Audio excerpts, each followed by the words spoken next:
Every decision you made today felt like yours. It wasn't, not entirely. Your brain took shortcuts you never approved, and today we're exposing 5 of them. The tricks that shape what you buy, how you judge people, and what you believe is even true.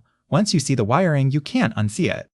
Picture a movie theater popcorn stand. Small is $3, large is $7. Then a medium appears, priced at $6.50. Suddenly, the large doesn't look expensive anymore. It looks like the only sane choice in the room. That medium is the decoy effect at work. It's deliberately priced to lose to the large, and losing on purpose is the whole point. Its only job is to make one specific option look better by comparison. Your brain doesn't judge prices in isolation. It judges them next to whatever else is on the menu. Add one carefully placed bad option, and the good option stops being a choice. It becomes the obvious one. So next time a strange, seemingly pointless option shows up in a lineup of prices, ask who put it there. It's probably not for you to pick. It's there to make you pick something else entirely. Speaking of choices, here's what happens when you get too many of them. Imagine a jam tasting table with 24 flavors laid out. People stop, they sample, they linger, and almost nobody buys. Now imagine the same table with just 6 flavors. Fewer people stop, but far more of them actually buy a jar. This is the paradox of choice. More options sound like more freedom, but past a certain point, they create paralysis instead. Every option you don't pick becomes a tiny regret sitting in the back of your mind. Comparing 24 things is exhausting. Comparing 6 is easy.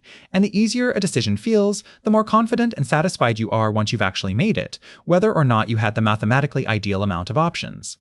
So if a decision has been dragging on forever, try cutting your own options down on purpose. Fewer doors to choose from often means walking through one with a lot less regret. Next up, a bias that quietly turns you into the hero of every story. Someone cuts you off in traffic and you think, what a reckless jerk. You cut someone off and you think, I was late, that intersection is confusing, it wasn't really my fault. That gap has a name, the Fundamental Attribution Error.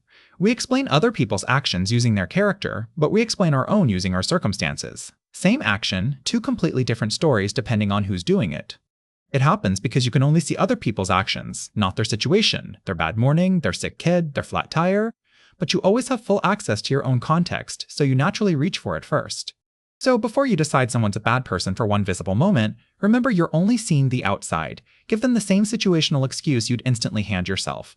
Now, a trick your brain plays with pure randomness. A coin lands on heads 4 times in a row, and something in you whispers that tails is due. Next. A basketball player hits 3 shots in a row, and suddenly the announcer calls them on fire.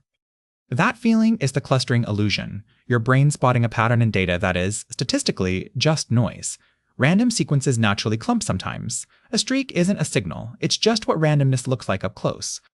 Pattern recognition kept your ancestors alive. Spotting a predator's shape in the grass mattered more than being right about randomness. So your brain is wired to find meaning first and check the math, never, if it can help it.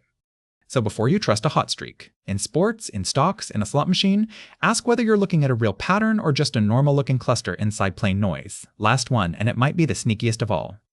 A label on food says 90% fat-free. Another label on the exact same product says 10% fat. The numbers are identical. Your reaction to them almost never is. That's the framing effect. The same fact, wrapped in gain language versus lost language, changes how your brain feels about it, even though nothing about the underlying reality changed at all. A surgery described as 90% survive sounds reassuring. The same surgery described as 10% die sounds terrifying. Doctors, advertisers, and negotiators all know this, and all of them choose their frame on purpose. So when a number is trying to sway you, try flipping the frame yourself before deciding. Say it the other way and see if you still feel the same. If the feeling changes but the facts didn't, the frame was doing the deciding, not you. 5 traps quietly warping your decisions: the decoy effect, the paradox of choice, the fundamental attribution error, the clustering illusion, and the framing effect. None of them mean you're gullible. They mean you're human, running on a brain built for speed, not precision. If this helped you catch your own brain in the act, subscribe.